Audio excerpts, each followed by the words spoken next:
Halo teman-teman, selamat pagi, selamat siang, selamat malam bagi teman-teman yang menyaksikan. Perkenalkan nama saya Ibra Ramadan, NIM 67 2019 281.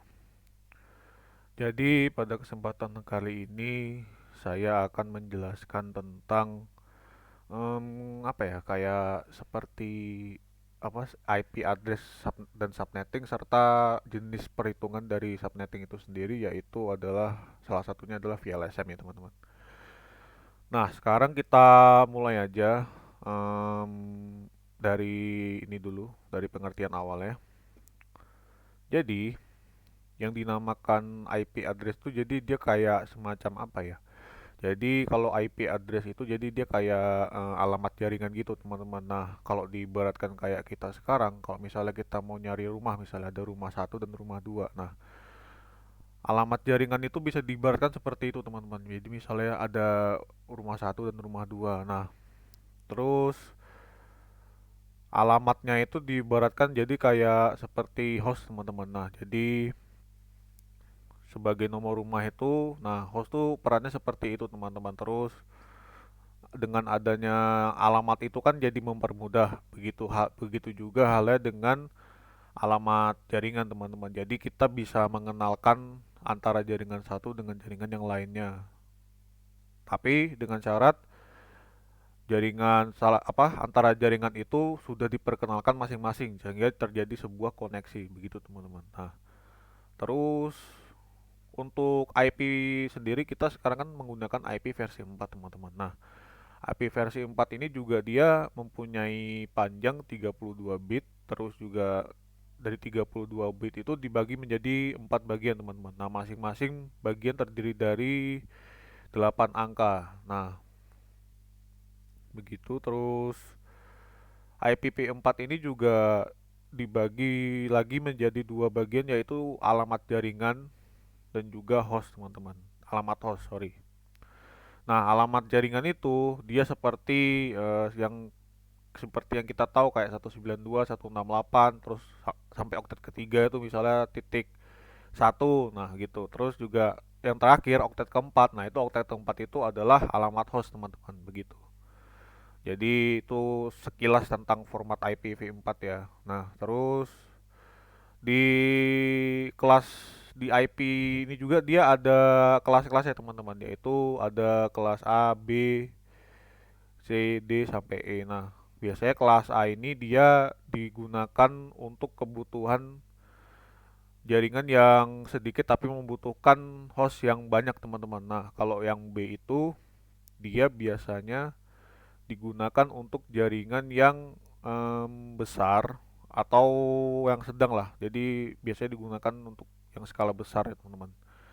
Dari maksudnya range digunakannya itu jadi dari skala sedang sampai besar teman-teman begitu.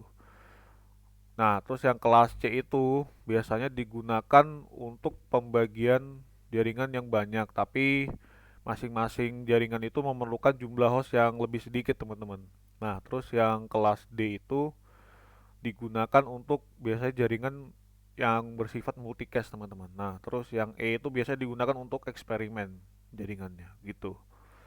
Nah, terus kita lanjut ke apa ya? Subnetting. Nah, subnetting itu jadi dia kayak apa ya? Kayak proses untuk membagi-bagi jaringan teman-teman supaya dari jaringan ini, misalnya dari jaringan yang besar dibagi menjadi jaringan yang lebih kecil teman-teman. Nah, tujuannya itu untuk menghemat IP. Jadi dengan adanya subnetting ini, dengan melakukan perhitungan subnetting ini, jadi kebutuhan IP yang kita butuhkan itu jadi lebih kayak lebih terukur gitu teman-teman. Nah, makanya dibutuhkan IP subnetting teman-teman. Nah, jadi selain juga karena sekarang IPv4 itu semakin terbatas, makanya perhitungan proses subnetting ini jadi lebih sangat dibutuhkan teman-teman untuk sekarang-sekarang ini. Dan selain itu juga fungsinya adalah jadi gampang gitu teman untuk diaturnya, untuk di manage gitu. Nah, itu fungsi dari subnetting itu sendiri. Nah, terus di dalam subnetting itu dia terdapat sebuah subnet mask. Nah, subnet mask ini dia itu berfungsi untuk membedakan antara bit untuk network itu sendiri dengan bit untuk host, teman-teman. Nah, di dalam jaringan itu bit untuk network itu bernilai satu, teman-teman. Nah, sedangkan bit untuk host itu bernilai nol. Jadi semisal kayak di kelas A misalnya. Nah, di kelas A itu untuk oktet pertama itu dia bernilai satu. Nah, untuk oktet kedua, ketiga, dan keempat itu dia bernilai nol. Jadi untuk networknya itu berada di oktet pertama, teman-teman. Begitu juga di oktet ke yang B ya, sorry, bukan oktet, kelas B. Nah, di kelas B itu juga di oktet ke satu dan kedua itu adalah bit untuk networknya, teman-teman. Soalnya dia bernilai satu. Nah, satu sebanyak 8 kali itu bernilai 255, teman-teman. Nah, terus di kelas C juga itu dia di oktet ke 1, 2, dan 3 itu dia adalah bit untuk network jaringannya. Bit untuk jaringannya, sorry kok untuk network. Ya, bit untuk jaringannya gitu, teman-teman. Nah, untuk yang apa nilai oktet yang keempat di kelas C itu adalah hostnya. Seperti yang saya jelaskan tadi ya. Nah, terus nilai net mask dari suatu jaringan itu maksimalnya itu adalah 255 sebanyak 4 kali, teman-teman. Ya, biasanya ini digunakan ketika ingin melakukan request IP yang spesifik kepada server, teman-teman. Nah, jadi dengan begitu bisa apa ya? Device itu bisa mendapatkan alamat IP, teman-teman. Nah, nilai minimumnya ya kita tahu dia adalah 00 sebanyak 4 kali. Atau juga bisa dikenal sebagai default root gitu, teman-teman. Nah, itu sekilas tentang subnetting dan VLSM-nya, teman-teman. Nah, terus belum sih, maksudnya pengertian dasar dari IPv4 dan bukan IPv4 juga, IP address dan juga proses perhitungannya yaitu subnetting, teman-teman. Nah, terus juga kita lanjut em, ke VLSM ya, teman-teman. Nah, VLSM ini jadi dia adalah bagian dari subnetting itu untuk melakukan perhitungan ya, teman-teman. Nah, fungsinya VLSM ini sama sebenarnya, membagi jaringan menjadi sub-sub jaringan atau menjadi jaringan kecil tadi dan subnet atau perhitungannya sesuai dengan kebutuhan host masing-masing. Nah, jadi bedanya kalau di VLSM ini jadi kita sudah mengerti berapa host yang dibutuhkan, teman-teman. Nah, terus juga dimulai juga itu dia dari subnet yang butuh host yang terbanyak, teman-teman. Jadi perhitungannya itu VLSM itu dilakukan sesuai urutan. Nah, urutannya itu jadi dari host yang terbanyak, teman-teman, begitu. Nah, terus juga VLSM jadi juga dia adalah teknik pengamatan yang tidak bergantung kepada kelas-kelas seperti kita menghitung subnetting pada biasanya, teman-teman. Nah, terus juga di subnet itu dia juga ada beberapa table ya, teman-teman. Jadi nggak beberapa sih, maksudnya ada table. Di situ dia ada kayak apa ya? Kayak table untuk menentukan jumlah hostnya, teman-teman, begitu. Jadi dia dimulai dari dua pangkat. Jadi rumusnya itu adalah dua pangkat n, teman-teman, begitu. Terus juga dia itu eh jumlah host per subnetnya juga ada begitu, teman-teman. Terus juga ada jumlah blok subnet juga gitu. Nah, ini sebagai contoh misalnya ini saya sebutin aja ya, kayak misalnya ini salah satu contohnya adalah VLSM ya, teman-teman. Bukan VLSM sih, maksudnya kayak perhitungan subnet awal ya. Nah, itu misalnya dia ada di sini IP misalnya 192.168.81.0. Nah, kita membayangkannya itu berarti kan kelas C ya, teman-teman. Nah, jadi dia ini misalnya dengan prefix 28 gitu, teman-teman. Nah, untuk menentukan subnet masknya, kita bisa menghitung 111 ini sebanyak 28 kali, teman-teman.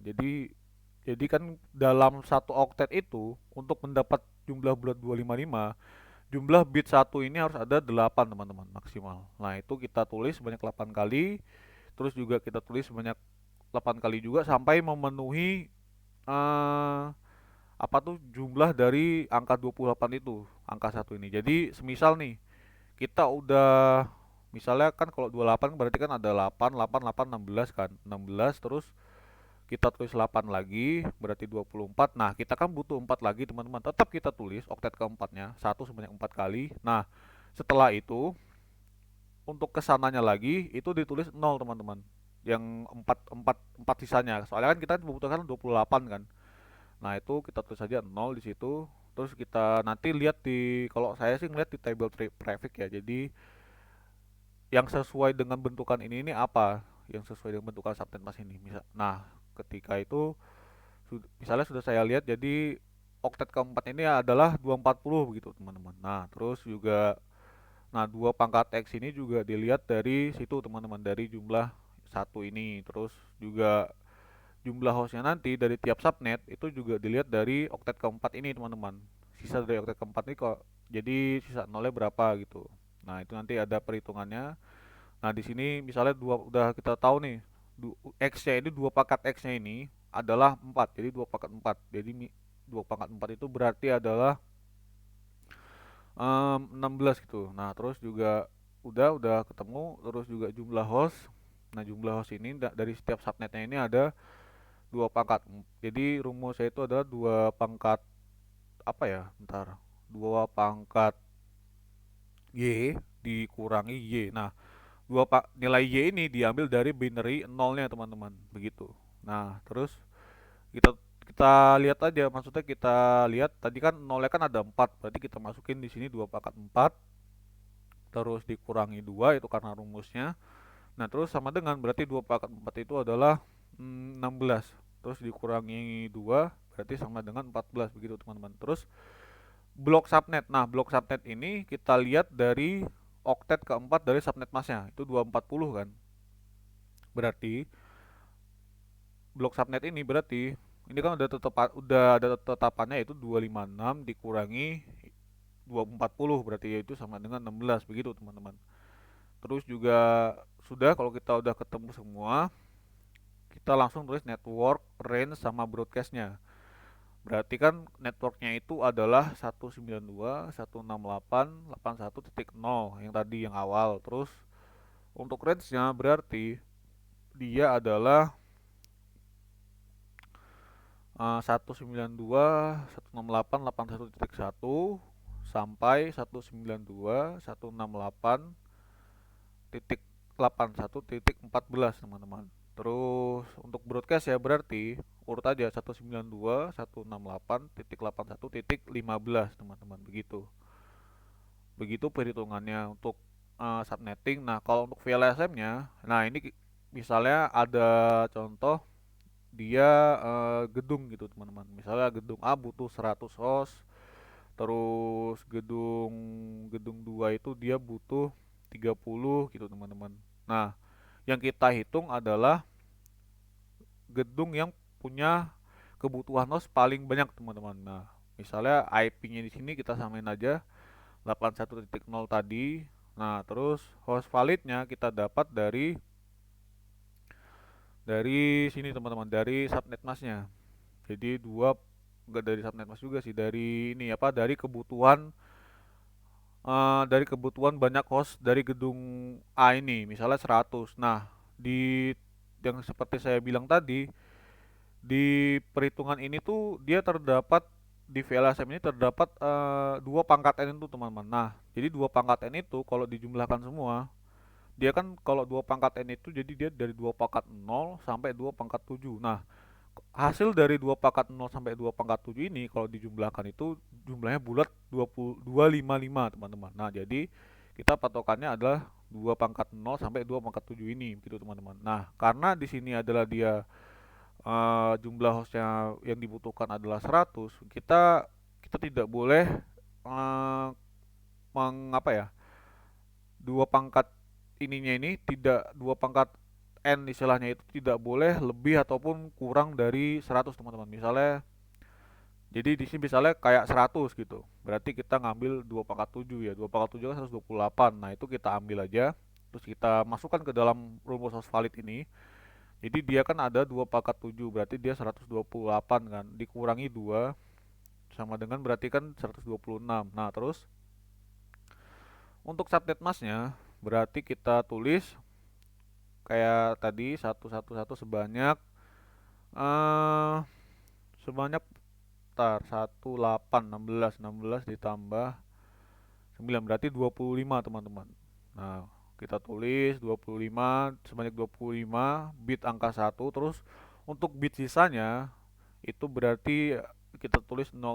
Nah, kita dapat di sini berarti 255 255 255 128 teman-teman. Nah, begitu. Dengan prefix 2/25 gitu, teman-teman. Nah, terus blok subnetnya sama seperti yang tadi, 256 dikurangi oktet keempat dari subnet masnya, berarti 128 tadi ya. Kita kurangin jadi dapatnya 128. Nah, di sini kita tulis net ID, ada kita tentukan lagi net ID, range sama broadcast ya, teman-teman. Nah, berarti kan 81.0, terus juga ada terus juga kita urutkan lagi titik satu, terus ada 126. Jadi 126 ini didapat dari